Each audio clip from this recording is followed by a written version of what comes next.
Hi, it's Chris Titley here, and on today's episode of Scoreboard, the podcast, I'm joined by Matt Denholm, Executive Director of Hoops Capital, and we are sitting here, centre court of Hoops Capital East. Matthew, thank you so much for hosting us today, and welcome to Scoreboard. Thank you very much. Thank you very much for having me today. I'm looking forward to the conversation, and welcome to the Hoops Capital East. It's a great facility that we have here. Yeah, I know, and we're doing it right on the middle of the basketball court on a beautiful day in the heart of Sydney. Matt, how's your morning been? Morning's been good. It's it's a lovely day out in Sydney today. It's we're in the midst of free agency for the NBL and already in planning mode for the next season of the NBL and WNBL for the Kings and Flames. Yeah, and for the listeners out there, do you want to give them an understanding of what Hoops Capital is, how it began, and what equity stakes, etc. you've got in teams? Yeah, absolutely. So Hoops Capital is an overarching brand that sort of came out of the fruition. The Sydney Kings are a brand that existed within the ecosystem for 40 years now, and about 5 years ago, the owners of the Sydney Kings bought the Sydney Flames and connected the two professional teams in Sydney together to create the Hoops Capital brand, bringing the centre of basketball in Australia into Sydney. We're the only team that has both the professional men's and professional women's court, and that sort of expanded ourselves. We've got our site here, and we're in the midst of building a high performance centre out in Auburn as well, which will be another Hoops Capital facility. So really excited about that. Yeah, and your interest in basketball, where did that come from? So basketball has been a family sport. It's a sport that we've been really interested in and love being around for my whole life. Like I remember my first game I ever went to, we were living in Melbourne at the time. I went to Southeast Melbourne Magic versus the Hobart Tassie Devils, I think they were at the time. Just sort of being in the park, the black uniforms of the Magic, it sort of really was an amazing atmosphere, and it sort of took it ever since then. So it's and who are the players around then? I remember it was the Southeast Melbourne Spectres as well before that as well. Yes, it was. Yeah. Bruce Bolden, I remember. Bruce Bolden was a favourite. Sam McKinnon was a favourite. Ended up coming to the Bullets for a bit. He did. And Bruce actually, his son actually played for Jonah played for us last year, which was pretty cool as well. So Bruce Bolden, Sam McKinnon, Andrew Parkinson, great players, and then Chris Anstey as he came along and things like that. So loved the Magic players back in the day. Yeah, and as you were growing up, did you have any connection with the NBA as well? Did you keep one eye on what was happening overseas, or was it mainly an NBL? Yeah, I mean, look, that was obviously around the time of Jordan with the Bulls, and so as that was exploding, we always followed the NBA as you could. It wasn't on TV as much as a thing, and you actually got to experience being at an NBL game and going to games and things like that. But Love the 90s teams. Loved Larry Bird with the Celtics, so didn't get to go to a game in that period of time, but have been subsequently. And the NBL has sort of gone through its ups and downs, and teams have gone through its ups and downs, including Brisbane that was out of the comp for a few years there. Larry's come in and bought the NBL, and over the last decade or so, you've seen grassroots explode, and you've seen the popularity of basketball. Where do you think basketball is now from an Australian point of view? From an Australian point of view, I think that basketball's never been in a better place. I think that the incredible achievement from the clubs coming back through over the last year, it was obviously a tumultuous period all through the 90s. Basketball was growing, and then the dark days through the early 2000s and things like that. Obviously, Larry buying into the league and then also the clubs sort of changing to more professional ownership has really had a great impact on the league. Grassroots basketball in itself, it's the second fastest growing participation team sport in the country. We're seeing kids here. I mean, we sort of have this facility here. We see hundreds of kids come through the facility every week, wanting to learn basketball, wanting to play basketball, and it's a great game. Like, it doesn't need to be organised. You can play it on the streets. There's a whole culture around basketball that I think is really emerging, and so it's a combination of we've obviously followed things from what happens in the States, but we've got our own style here in Australia, and the way we play is an exciting brand of basketball, and littered in fundamentals, but we've got some exciting athletes. I've got a theory around participation at grassroots level of basketball. It's quick. Firstly, it's indoors. It's there's 5 on the court, there's lots of subs, there's lots of movement, and the kids sort of can't hide per se, or not hide, but they can't. You're running back and forth all the time, and in AFL you're doing that. But sometimes if one team's dominating and you're an attacker, you're not getting anything. In cricket, you might not bat, you might not bowl. Like the actual participation from a physical point of view and a time point of view really attracts to the parents, I suppose, versus your son or daughter not being able to potentially participate in a game that's played. And it's often an indoor sport as well, which definitely doesn't help. Rain, hail, or shine. With rain, hail, or shine, Yep. you can play, and so playing the games inside obviously makes a big difference. But completely agreed. Like the fast-paced nature, there's only 5 on the court. There's less contacts. That we're not talking, lots of concussions and things like that, as are often with other sports and things like that. And so I think that all of those factors really blend into it, and it's a lot of fun. Like the kids, they're tired afterward. They love it. They get to run around and all of those kind of things. Good for parents, and again, doesn't take all day and things like that. So it's and as the owner of Hoops, looking at the community and looking at grassroots, what are you seeing? Are you seeing like maybe a shortage of courts, or maybe a shortage of referees or slots, etc. Or is there something that an owner of a team and an owner of a consortium of teams can do to help at grassroots? Absolutely, we've been a big advocate to encourage more courts to be built around. We know that we're 150 courts short every weekend by basketball. 150 courts short in Sydney every weekend. And so you've often got players and gyms being used all the way through to 11 o'clock at night and things like that, just due to the demand. And we know that some kids get turned away based on all of that. And so for us, we're advocating for, as the sport continues to grow, we want more people playing the game.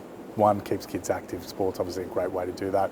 Basketball's a great thing to do that. And so we want more facilities to be built, and both publicly and privately funded. Yeah, and in terms of the ownership of both the basketball clubs that you own, are you looking at, I suppose, the data around that, the participation, the talent pool, etc., to try and make sure that Hoops Capital and the Sydney Kings, they're kind of well known, or do you want Hoops Capital to be in the background? Look, I think it's both. I think that it's really important for the Sydney Kings and the Sydney Flames to have their own standalone brands. Obviously, they're playing in the professional leagues. Those are the beacons of light within the community and things like that.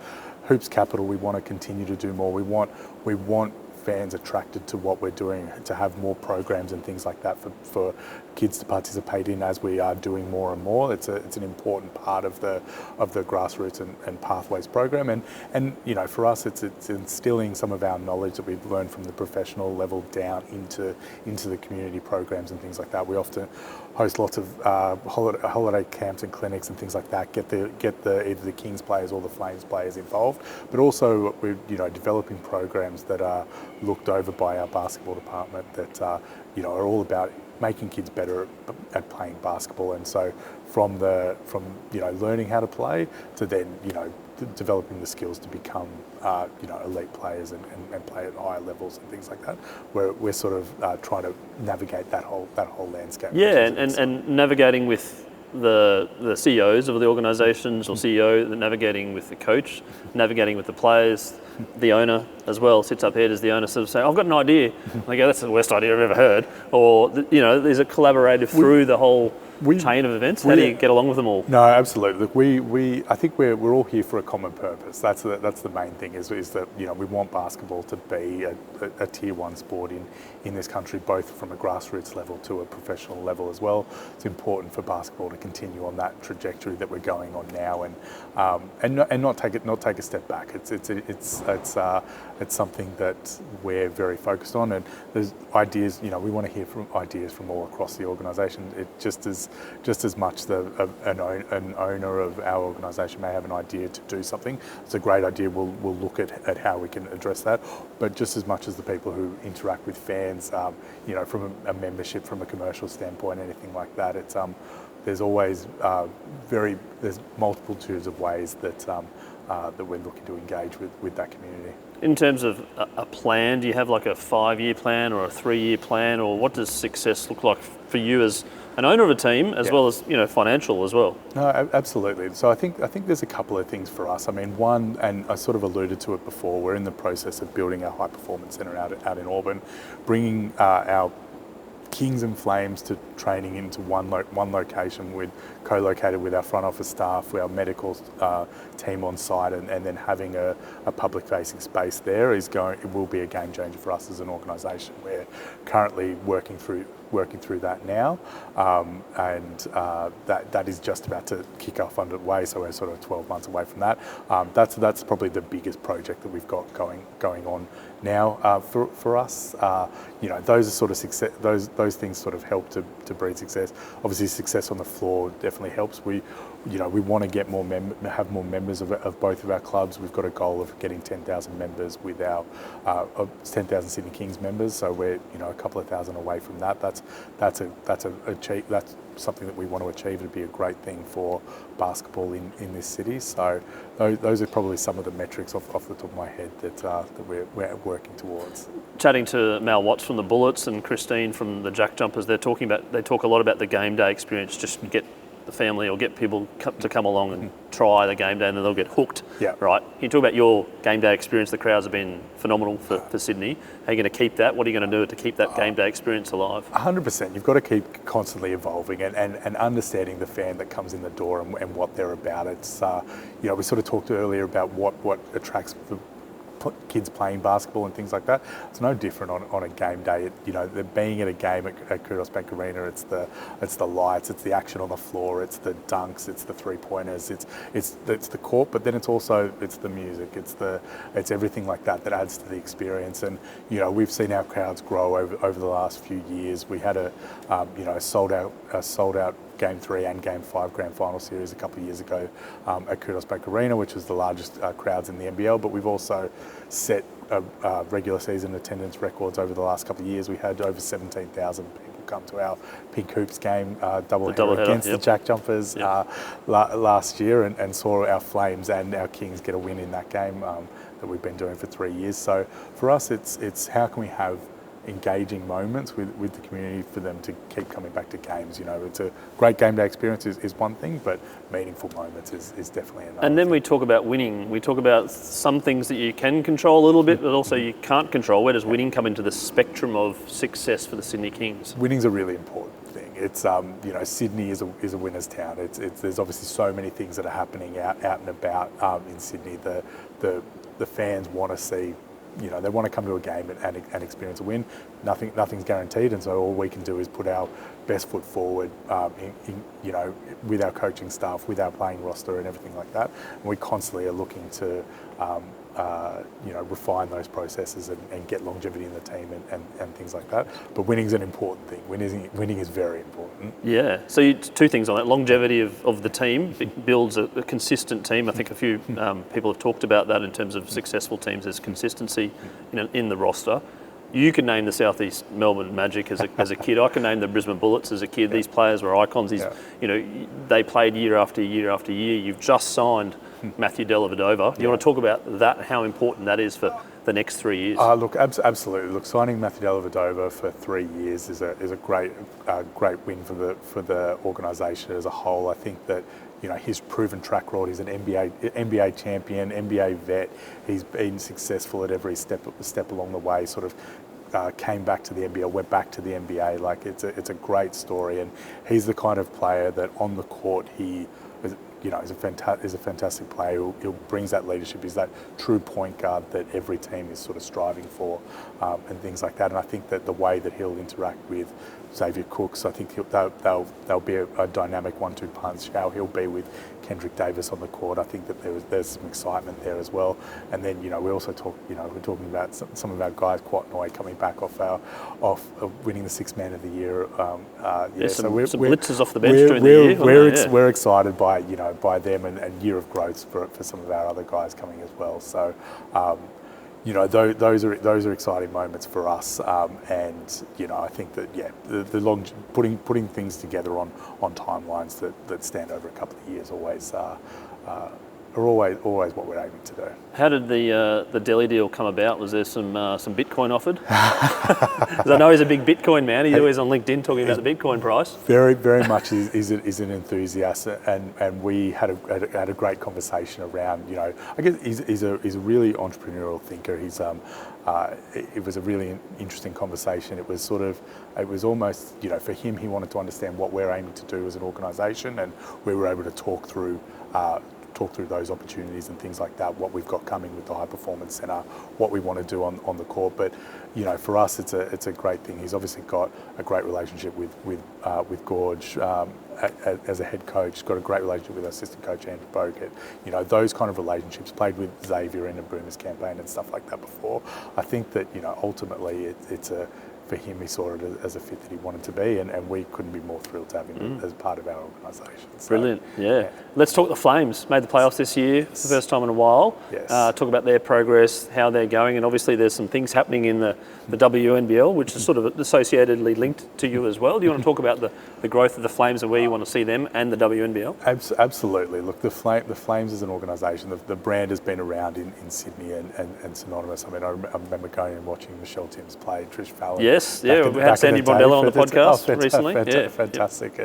And so, there was a really strong brand with the Flames, and, a few years out of the playoffs, I think it was 7 years, and what we've really been spending over, if I talk about longevity, the last few years, bringing Guy Malloy on as the coach, he's been able to build the program, and we've been able to get consistent with him, and assistant coach Renee Garlop as well has been fantastic. And so we've sort of built that. We're sort of aiming to, I guess, continue to build off that success from last year. We've got Shanice Swain as an exciting up and coming player, and so I think that there's some excitement around the team and what we can do there. It's always and then I think to talk to our goal with them, it's just as much with the Kings. I think we're sort of where they were a few years beforehand. We're starting to see crowds build, which is an exciting thing. We want to have a great game day for people to come out. It's a lot of under 18 girls coming to the game. So seeing their idols on the floor, there's nothing better than that. And so, it's being that inspiring piece for the fans coming through, for them to see what they can be. Yeah, and when we were growing up, there was no Instagram, broadly speaking, no social media, and to see players on the streets, you get an autograph, not a selfie, and all these things have changed, right? Yep. And now the point of storytelling is very important, and brand, personal brand for these sports athletes and teams, etc. How are you thinking about the digital age as an owner of two different clubs that need to become, storytellers as well? I think it's some of the most exciting thing about it, because again, you talk about that, getting an instant, but the fact that our fans can see these athletes on the floor, both male and female, and then can actually go and follow the ones who've got a public facing profile, and they can follow their journey with what they're doing and things like that. I think Shanice is a great example. People can follow her journey she's in training camp for the Los Angeles Sparks right now at the moment. Follow some of our guys, like Xavier's been playing with the Boomers currently, and so seeing what they're doing, I think, continues to add that connection piece to what the athletes are doing, and I think that's a really exciting thing. It does allow an unlock that people who are fans can get as engaged with the athletes as being able to be shared and get those more meaningful engagement with them. And so I think it's a great thing for the athletes to be able to continue to build up the game of basketball. Like those meaningful connections really go a long way in shaping things. Do you get a report on the data points or numbers of followers, etc. on the teams? You look at that, and how important is that kind of to keep an eye on? Look, it is an important thing. Obviously, looking at our team pages and the growth across there, it's we sort of saw a massive spike last year in our TikTok followers and things like that. It's being really aware of what audience you're trying to talk to. Obviously, there's so many different platforms now, and it's not just sort of send people to the website, but although our website's one of our most tracked platforms still, and so it's sort of speaking to each of those platforms and how important they all are in in growing the game, and that's part of what it's all about. The more fans, the more the more engagement, and the more people we can get out to a game. It's yeah. And let's talk the business of sport for a bit. You've got Amy as a sponsor. You've got them on. How important is a good sponsor? How important is getting corporates involved, past players, I suppose, building a legacy, building a business network around the club? It's super important. It's sort of everything we can do. As the game continues to grow, there's more and more costs around to it all. But for us, it's the engagement with our partners that is so important. We've got a fantastic relationship with Harvey Norman. They've been our principal partner for the last 2 years. We've worked diligently, really well with them over that period of time. We did an event. With their CEO Katie Page as well as my mum Matt Denholm, as the business of talking about the business of sport was a really important piece that we sort of engaged across there with Harvey Norman. And so the partners as they come on, it's the importance around it really is to talking their interest in the game of basketball, and that's the key. We want to work with partners, and we continue to work with partners who are interested in the growth of the game of basketball. It's they see how much the sport is growing and things like that, and they want to interact with an iconic brand in the Sydney Kings and Sydney Flames, and that's the exciting part for us. So we couldn't do it without our partners. Yeah, and the role of the leagues in that, they've also got their own partners as well, but also the amplification of the league, which is the WNBL under new ownership, etc. But the amplification of the NBL in general, may also the rising tide lifts all boats.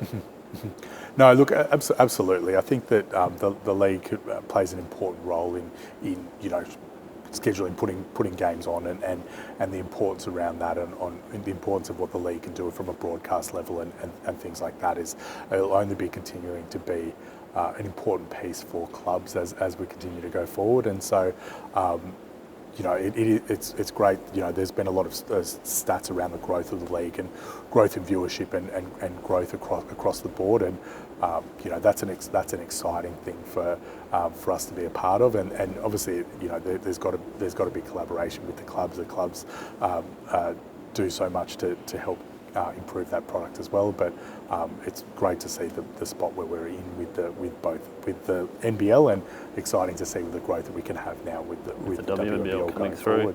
Matt, interested in your business background, where you've come from, your background, and what sort of culture you want to bring to Hoops Capital. Yeah, absolutely. So my background, so we sort of been in our family office now for nearly 5 years now. Been investing across multiple asset classes, but one of the key ones, and where it's important, is community is one of our it's three major pillars. And community for us, it's improving the place where we live. It's giving back to the community through an investment focus, and that is what Hoops Capital is. And so it's basketball, and again, as I sort of said, it's basketball from the grassroots all the way through to the elite. It's the thing that we know from a community standpoint can continue to enrich the community, which we think that sport does. It's the exciting pieces around there, and continuing to draw on what they can be, and go from there. Yes. Now, I've done my research for this podcast, and I think there's this little secret hobby that I may have uncovered that is a tradition that maybe for the last 10 years or so, every Anzac Day, you are the ringer of a 2-up game. Is that correct? That is correct. And where can we see Matt Denholm every Anzac Day? I do it at the Australian Hotel in the Rocks in Sydney. Me and a very good mate of mine. We've been, we sort of started doing it, about 10 years ago now. It was an opportunity. We knew the family that owned the pubs really well, and had worked for them previously, and they wanted somebody to come in and run the day. I will say, I help a lot. My mate's an auctioneer, and so he handles a lot of it. But it's a great day. It's a great day. There's a lot of vets that come along for the day, and it really is one of those days that brings the community together, and there generally is a couple of thousand people. One of your values as well, the community. Yep. Exactly. And we think that those spaces and things like that are very important thing. Well, those What's particular to me. what's the key to successful 2-up? Look, the skis. You've got to get the coins above your shoulder, get a nice little rotation on them, and then have them land generally within the square of where. And there's a few people arcing up, and you have to get involved in it and say, "I'm the ring, eh?" Yeah. Take control. It's a pretty good game, even though with the amount of people there. I think that it's one of those days where people understand what the point of it all is, and so people get behind it quite nicely. Yes. And your love of other sports? Do you watch sport? Are you a sports lover? Are you a sports nut? You love the data? Can you sit on a weekend and go, "I've got nothing on." If I've got nothing on, yeah, just watch sport all day. No, look, I love sport. I went to high school in America for a couple of years, and so played a bit of NFL over there, and so I enjoy watching the NFL, which was great. But sort of basketball, love the NBA. Basketball, I like American sports. Like watching the AFL as well. And then don't mind we're having a great season, but don't mind watching the Bulldogs, and obviously the Bulldogs. Well, they're sitting on top. And this podcast might age well, or it might not age well in terms of where they finish at the end of the year. But they're sitting on top right now. It's been a great blip against the Bronx, but yeah. It's been a great season so far, and it's been a few lean years, but excited by what's happening along there. And just touching on America, you sort of lived there and had a bit of time there, and following American sports that do commercialism and capitalism on sports so well. Yeah. Do you watch that and go, "Oh wow, that's interesting"? 100%. There's nothing as I love going to games over there. Love seeing the interactions and things like that happens within the fans.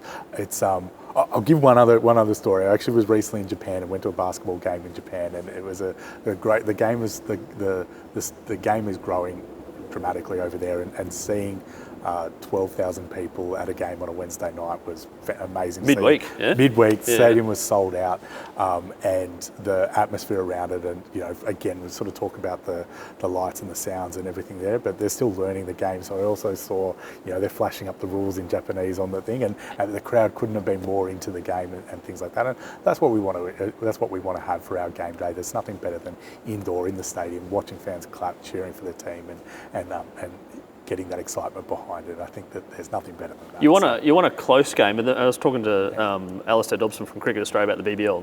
They want close, exciting games and high scores, etc. You want close, exciting games to promote the game of basketball, but you also want to win. So it's a bit of a tricky one, right? Absolutely. Look, I think as an owner, I think close games are all right. The Kings had a few this year. We did. We had some nail biters, but I'm also very happy with a 20-30 point win. Yes. Yep. Speaking of sport, we do this section called the Scoreboard, the all-time favourite sporting moment, which is a bit of a tricky one. You might have a few, but have you got an all-time favourite sporting moment?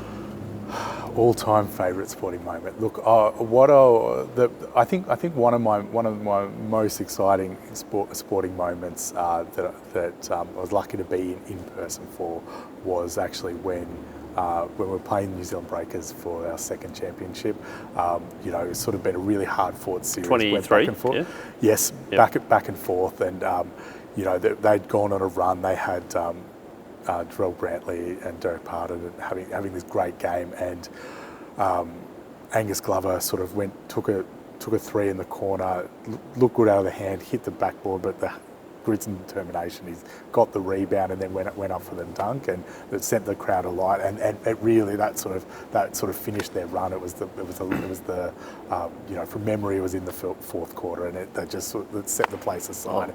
And so hearing 18,000 got a few goosebumps still thinking 100%. It was an incredible moment to be a part of. Like, I can't that was definitely one of my all-time highlights. All-time favourite sporting moments. We also have the Scoreboard moment, which is part of this podcast, which is a moment in your life which you remember, a bit like a Kodak moment or something where you go, it's so memorable, and from that moment on, things changed a little bit. What's your Scoreboard moment, mate? My Scoreboard moment. I actually think I will take it all the way back to. I can vividly remember. I was 5 years old, and the first time I walked into Melbourne Park or I think it was Rod Laver One of those Arena beautiful now. stadiums that Melbourne's got all on the way precinct, which every other city's very jealous of. But you know, and I can remember the green around the court and walking into that stadium for the first basketball game. Like it was just, it really did set that love of basketball alight. It's something that again, given I was probably first year at school at the time, it really it's set in my mind so vividly, and I really just, it's one of those things I think that set my love of basketball, and did That's awesome. That's brilliant. Yeah. Speaking of you must have seen a lot of players in your time, and Jordans and whatever, and through the era, and amazing. As an owner now, do you go to some of the trials and the scouting, etc., and be a quasi scout and go, this player looks really good, we should have a look at them, and if you do, what are the characteristics that you look at for a player? Look, and we're lucky enough that we've got a whole basketball department and things like that. Not and you, so you're not. but maybe you can get the overriding vote sometimes at the end. But I think for us, we look at a couple of different things, and it's character of the players. It's how they interact with their teammates. It's how they are after the good moments and the bad. I think that there's nothing. There's nothing more uplifting, and you see with the players when it's a great team on the court how they'll come together and things like that. And I think that skills are an important thing, and being able to jump out of the gym or hit 53s while you're open are great skills to have, and important skills to have. You can't win without that, but there's got to be that culture piece to it. And if that's not that element to it, then a team can't come together, and so not everybody's going to be the Michael Jordan. You also need your glue piece. You need you guys to do the dirty work. You need your Luke Longleys who's going to come in, block some shots, get some rebounds, score some points where there's need be, because they make the superstars be able to thrive. Yeah, you mentioned Luke then, and Andrew still part owners of the group. Do you want to talk about their involvement? How do they get involved? Absolutely. So we've got a really collaborative ownership group. So our ownership structure here at Hoops, it's us as well as my capital group, which is our family office. We've got TSC, who's minority owners. They were the previous owners of Hoops, majority, and so they've got they sort of help us across with business design, all of those kind of things. And then we've got Luke and Andrew as part of our ownership group. And I've never, I thought, I knew a bit about basketball and followed it my whole life. Talking to basketball with them has been incredible. The knowledge and depth of game has been incredible. I think for Andrew, he's also got a great business mind as well. He, has definitely, worked across the business side as well with us as the ownership group. But having him now, wanting to start his coaching career with us as an organisation, I think is an amazing thing for us as a team. And then Luke as being a special advisor across our basketball team. They've Luke winning 3 championships with the Bulls, Andrew winning a championship with the Warriors. With the Warriors. They know, and again, both of those teams, the 72-10 Bulls and the 73-9 Warriors, they've been in 2 of the most successful regular seasons. They know what it takes, and there's something about that when they're talking to the guys. I think that that they've helped our players develop over the years just as much as the coaches have, and things like that. And it's that kind of knowledge and being there and doing it in the past that's invaluable. 2 different personalities, I think, from the outside anyway. One that's sort of quite loud and one that's quite shy. Probably coming together makes a good match. Look, and I think that they're very complementary of each other, and they're very, they stick by their opinion, and there's a force of personality with both of them. That's a really important dynamic for both to have. And we did a speaking panel actually here on where I'm sitting. Right on centre court. Right on centre court with both of them and Brian, and they were sort of talking about their relationship, and they've got this shared history. I mean, obviously Luke was the first Australian drafted in the NBA T-Wolves, with the Timberwolves, and Andrew was the first Australian to go number 1. And the fact that they had that shared history with the Bucks, both Midwestern, both spending time on that upper Midwest. It's I think that that shared history and the fact that they go back so far with each other, there's a lot of trust there, and I think that's always an important thing. Chatting to Christine from the Jack Jumpers, she said the importance of a coach is paramount. It's like and even Mal has appointed a new coach at the Bullets. Let's talk about Brian, the importance of him. You get all these players and the chemistry, etc., but you've got the coach as well. And they need to get along with the coach and need to have someone at the top that drives it forward. Absolutely. Look, Brian coming on board last year was we were really excited, and for us as an organisation, I think that some of the things that he's done with us behind the scenes and the way that he continues to push forward and the development of some of our players. Obviously, we had Alex Tui last year, who was and Brian worked really hard on development and things like that. There's the element of developing players, what you get on the floor, and then the culture you're setting up behind the thing. And it's very hard to have a one year sort of everything goes in a flash of the pan, and it's good, and it's all about sustained long-term success. And I think Brian's had a great history of showing what that cultural resilience comes through the team, and so we're excited what we're going to put on the floor with that. Yeah, and you touched on the Australians in the NBA. We're seeing a great contingent of Australians playing in the NBA. We've got the Olympics coming up in 28. We've got Brisbane hosting it in 32. Let's talk about the Opals and the Boomers, how important that is as well from a holistic point of view for their success. I think you see every 4 years when the Olympics happens, the sports get their moment in the sun, and the whole nation's behind what's happening, and so for the team success that we've had on the women's side with the Opals has been fantastic. Obviously, winning a bronze medal at last Olympics, plus the medals that they'd won in the past. But I think the Tokyo Olympic. I'll take it back to the Tokyo Olympics. Is when the men won the bronze medal, that rose gold. That was sort of peak, sort of all through lockdown, all that kind of thing, and it was such an exciting moment to finally, they'd finished fourth 3 times before that off the top of my head, and to finally break through, you could see how emotional it was. There's that, I think I've seen the photo go around a lot of times of Joe Ingles and Paddy hugging and just celebrating how much it had meant to them after 4 Olympics to finally get that medal. So the Olympics, how important it is I think, basketball as it continues to show why it is a global sport and why it is important to us in Australia with the many multicultural elements that we have and how that can continue to grow.